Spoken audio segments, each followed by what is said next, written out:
Hello everyone and welcome back to another video.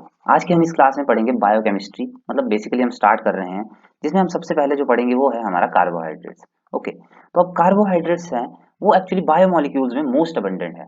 Biomolecules हमने start किया है तो मैं आपको बता दूं बायोमोलिक्यूल्स कौन कौन से तरह के होते हैं। तो बायोमोलिक्यूल्स हमारे पास होते हैं कार्बोहाइड्रेट्स, प्रोटीन्स, ठीक है, और लिपिड्स को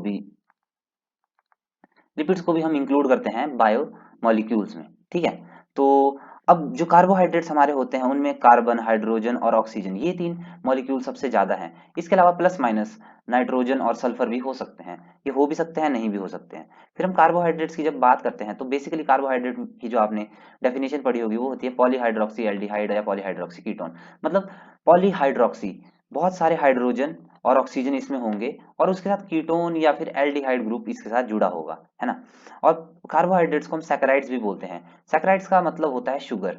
सब जैसे हम टेबल शुगर यूज करते हैं वैसे ही शुगर्स ये होती हैं, बस ये फर्क है कि सब स्वीट नहीं होती, बट वो बेसिकली शुगर्स ही होती हैं। अब सबसे पहले हम फंक्शन की बात करेंगे तो सबसे पहला डाइटरी एलिमेंट है, ठीक है। कार्बोहाइड्रेट्स आपको पता है डाइट में काम करता है, 4 किलो कैलोरी पर ग्राम ये होती है, ठीक है। अब storage form of energy, energy की फॉर्म में भी बॉडी में ये स्टोर होता है कि starch in plants and glycogen in animals. अब cell membrane and cell wall structures भी कंटेन करते हैं कार्बोहाइड्रेट को और इसका प्रोटेक्टिव एलिमेंट में भी फंक्शन होता है। It also act as lubricant in skeleton system, जैसे हाइलोरोनिक एसिड या हाइलोरोनिक, यहाँ जैसे मैंने लिखा है, okay. And they can act as receptors also. तो अब कार्बोहाइड्रेट्स हैं वो बेसिकली हम तीन क्लासेस में उनको डिवाइड करते हैं। सबसे पहले मोनोसैकेराइड, उसके बाद आता है ओलिगोसैकेराइड और तीसरा आता है पॉलीसैकेराइड। अब मोनोसैकेराइड्स वो यूनिट्स होती हैं जिनको हम फर्दर अगर तोड़ेंगे तो मतलब पहले तो वो टूट ही नहीं सकती। उनको ऑफकोर्स हम कार्बन हाइड्रोजन में अलग अलग करेंगे पर वो अपनी प्रॉपर्टी ऑफ बीइंग कार्बोहाइड्रेट खो देती हैं। उसके बाद आती है ओलिगोसैकेराइड्स। ओलिगोसैकेराइड्स कंटेन करती हैं 2 आप 9 कह सकते हैं, कहीं कहीं 19 भी दिया होता है ना। इतनी यूनिट्स ऑफ मोनोसैकेराइड उससे ओलिगोसैकेराइड्स बनी होती हैं। और पॉलीसैकेराइड मोर देन 20, ये 20 या मोर देन 20, ठीक है। अब इन तीनों को अच्छे से पढ़ने से पहले हम थोड़ा ऑप्टिकल एक्टिविटी के बारे में बात करेंगे। ऑप्टिकल एक्टिविटी होती है कि ये एक्टिविटी होती है मॉलिक्यूल्स की, या फिर यहाँ पे जैसे हम कार्बोहाइड्रेट्स पढ़ रहे हैं तो जब एक प्लेन पोलराइज्ड लाइट को हम इस या फिर सॉरी कार्बोहाइड्रेट सैंपल से पास करेंगे तो उसमें एक प्रॉपर्टी होती है कि वो उसे लेफ्ट डायरेक्शन में भी रोटेट कर सकता है और राइट डायरेक्शन में भी रोटेट कर सकता है। यही property of changing the direction of light या rotating the light is called optical activity, ठीक है। अब यहाँ देखिए कि in plane if plane polarised light is pass through a sample and if it rotates right और लेफ्ट, मैंने यहाँ ब्रैकेट में डाला, then that sample is said to be chiral molecule या फिर ये ऑप्टिकली एक्टिव मॉलिक्यूल, ठीक है, optically active molecule, okay. And if it rotates, अगर वो राइट की तरफ रोटेट करेगा या क्लॉकवाइज जिसे आप कह सकते हैं ऐसे इस डायरेक्शन में, तो उसे हम डेक्स्ट्रो रोटेटरी कहते हैं। और अगर लेफ्ट की तरफ रोटेट किया तो उसे हम लीवो रोटेटरी कहेंगे। ये ऐसे याद रखिए कि लेफ्ट में एल है और ये लीवो है और राइट जो बचा वो डेक्स्ट्रो बचा, ठीक है। तो the form of carbohydrates are more in nature, ठीक है। और मैं आपको बता दूं जो कार्बोहाइड्रेट्स हमारे होते हैं, जैसे ये मैंने कार्बोहाइड्रेट बनाया तो इसमें डी फॉर्म हमें ज्यादा देखने के लिए मिलती है, डी फॉर्म, ठीक है। और एल फॉर्म मिलता है हमें अमीनो एसिड में। अब अमीनो एसिड का भी आपको पता होगा, उसमें NH2 ग्रुप है कार्बन और यहाँ को COOH ग्रुप है, एक हाइड्रोजन होगा और मैं NH2 यहाँ बना देता हूँ ताकि आपको अच्छे समझ आए, और ये हाइड्रोजन है और सपोज एक और हाइड्रोजन है, या फिर CH3 है ये, ठीक है। तो ये देखिए इसमें आपको एल फॉर्म ज्यादा देखने के लिए मिलेगी, ठीक है। इसे मैं अभी रब कर देता हूँ ताकि खिचड़ी ना पके हमारे असली कंटेंट के बीच में, ठीक है। अब इसके बाद हम बात करेंगे एनेंशियोमर्स की, ठीक है। ये रहे हमारे एनेंशियोमर। ये होती है non super imposable mirror images.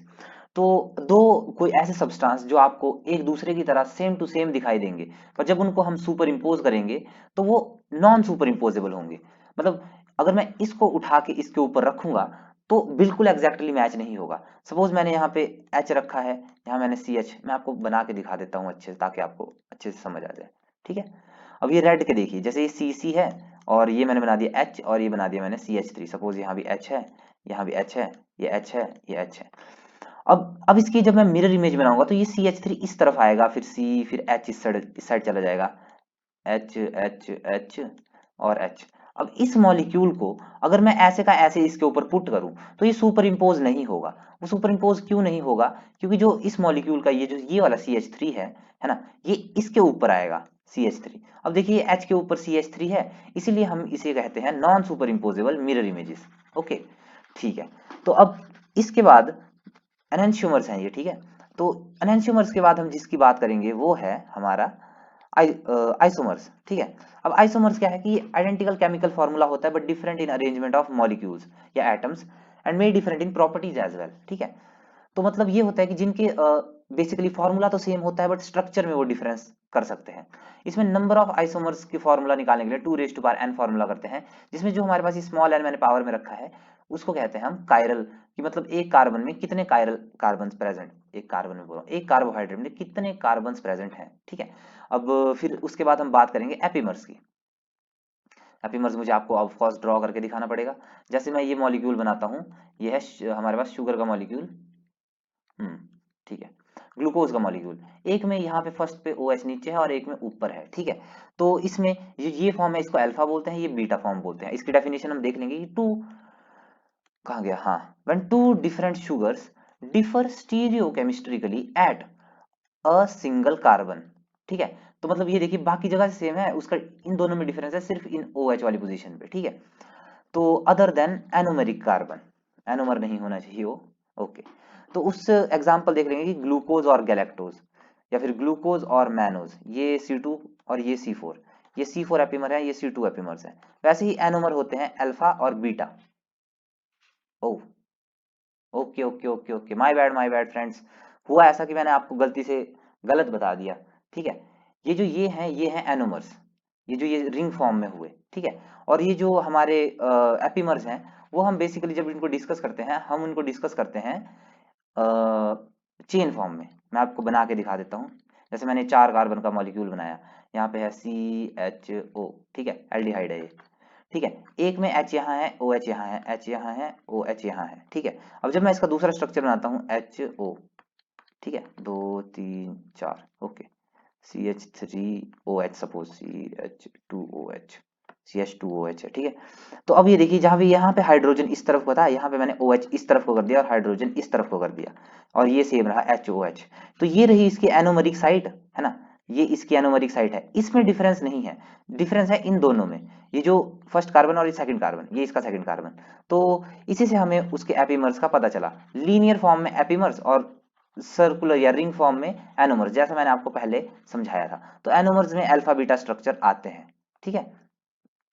फिर हम अब डायरेक्टली बात करेंगे मोनोसैकेराइड्स की, ठीक है। मोनोसैकेराइड्स जो हैं, इनको यही सिंपलेस्ट फॉर्म ऑफ शुगर इन्हें कहते हैं। देखो सिंपलेस्ट कार्बोहाइड्रेट है, they are soluble in water due to free OH and, इनका एक OH एंड फ्री होगा इसलिए ये सॉल्युबल इन वाटर है, और इनसॉल्युबल इन नॉन पोलर। अब वाटर खुद पोलर होता है इसलिए वो OH के साथ डिसॉल्व हो जाता है, polar dissolve polar and non polar dissolve non polars, ठीक है।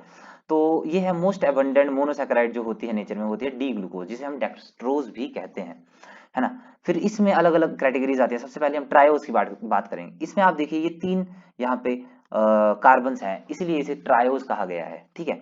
और ये जो ये वाली फॉर्म है इसे हम एल्डिहाइड फॉर्म कहते हैं। देखो CHO है यहाँ लगा हुआ, और यहाँ पे देखिए डबल बॉन्ड के साथ O लगा है, C डबल बॉन्ड O, इसे हम कीटो फॉर्म कहते हैं, कीटो, ठीक है। पर 3 कार्बन दोनों में है, ये भी आप ध्यान रख लीजिए। तो ये जो पहला है आप देखिए इसमें कि ये है डी ग्लिसरल्डिहाइड। अब यहाँ पे आप सोचेंगे कि डी कैसे लगा, तो हमारा जो फंक्शनल ग्रुप है ना, फंक्शनल ग्रुप आप देखिए यहाँ भी है, इसकी एक्चुअली रैंकिंग होती है। आप एल्डिहाइड और कीटोन को पहले कंसीडर कीजिए, उससे जो फारदेस्ट सबसे दूर वाला कायरल कार्बन होगा। इसमें कायरल कार्बन ये है, ये जो लास्ट वाला है ये कायरल कार्बन नहीं है, क्योंकि यहाँ पे H और H यहाँ पे प्रेजेंट है, ठीक है।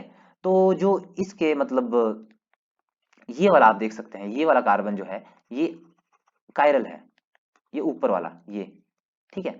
तो इसके कायरल होने में आप ये देखिए कि जो H होगा इसका हाइड्रोजन, या फिर OH देखिए, ओके, इसका अगर OH राइट साइड है तो वो डी फॉर्म है, अगर OH लेफ्ट साइड होता तो वो लीवो फॉर्म होती, ये डेक्स्ट्रो फॉर्म है, ठीक है। एक्चुअली नॉट डेक्स्ट्रो और लीवो, इसको बस फॉर्म कहा जाता है, ओके, हाँ, ये भी आप ध्यान रख लीजिए। हाँ, अब ठीक है, वही मैं कंफ्यूज हो रहा था, डी और इधर की तरफ होगा तो एल, ओके। अब ट्रायोज की बात करते हैं हम, टेट्रोज की बात। टेट्रोज का मतलब होता है 4, तो आप देखिए 1 2 3 4, तो ये रहा है हमारा टेट्रोज। तो टेट्रोज में आप देख सकते हैं 4 कार्बन है, जिसमें OH इस तरफ है, इसलिए मैंने D यहाँ पे लिखा हुआ है। अगर ये OH को मैं इस तरफ करता हूँ तो यहाँ पे L फॉर्म हो जाता। और ये देखिए, इसका आप नाम याद रख लीजिए, ये एरिथ्रोज है, ये थ्रियोज है, ठीक है। अब आते हैं हम पेंटोज की बात, मतलब 5 शुगर की बात। 1 2 3 4 5। अब देखिए नाम यहाँ ध्यान से देखिए, ये है हमारे पास डी राइबोज, ठीक है, HOH HOH OH, ओके। अब यहाँ देखिए सेकंड पे मैंने यहाँ पे थोड़ा सा चेंज किया, तो इसकी प्रॉपर्टी चेंज होगी, नाम चेंज हो गया, एराबिनोज बन गया।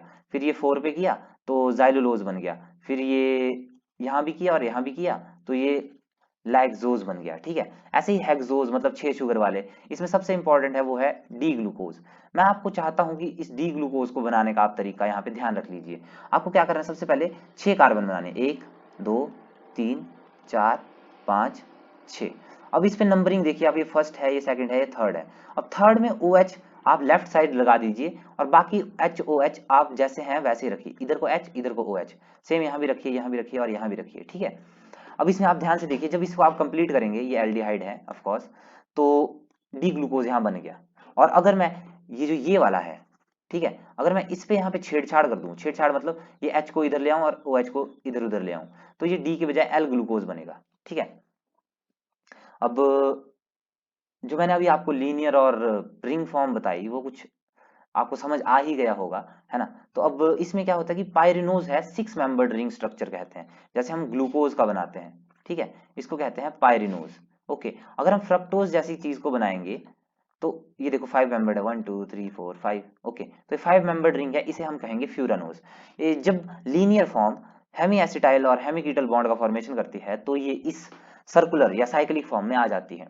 अब मोनोसैकेराइड हमने खत्म कर लिया, अब हम बात करेंगे ओलिगोसैकेराइड्स की, ठीक है। अब ओलिगोसैकेराइड्स में सबसे जो जरूरी है वो है डाइसैकेराइड्स, क्योंकि यही हम सबसे ज्यादा यूज करते हैं।